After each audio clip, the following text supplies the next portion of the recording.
Great panelists are the ones that ask short, punchy questions and can listen to the interviewee and come back with another question based on what he just heard.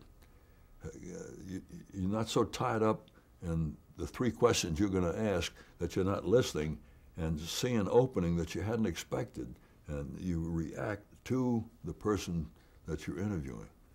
A person that can do that, you got the presence of mind and the coolness, because television does intimidate some people. As a matter of fact, it doesn't make any of us all that jolly. Most of us have some worry about the camera and some self-consciousness. Eric Severide never got to be good on television. He was a wonderful radio guy, a terrific writer, and an ornament to the profession, but he always felt ill at ease on camera. Now, were the panelists briefed at all in terms of, were there certain rules that they had to follow?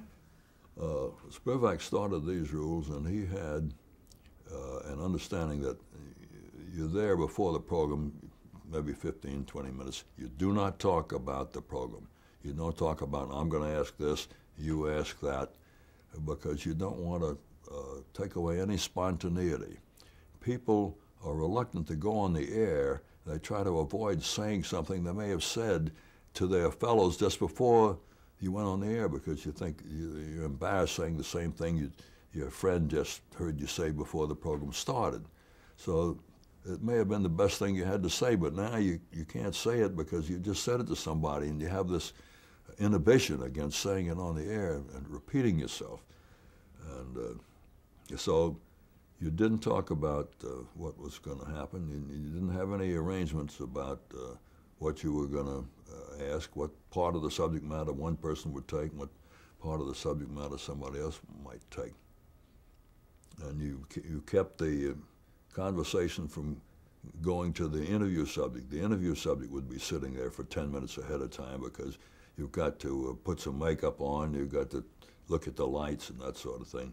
And you talked about the Redskins, you talked about something else. You stayed away from the subject you were going to get into. It was very important for him to keep the program spontaneous and have the best stuff come out in the program.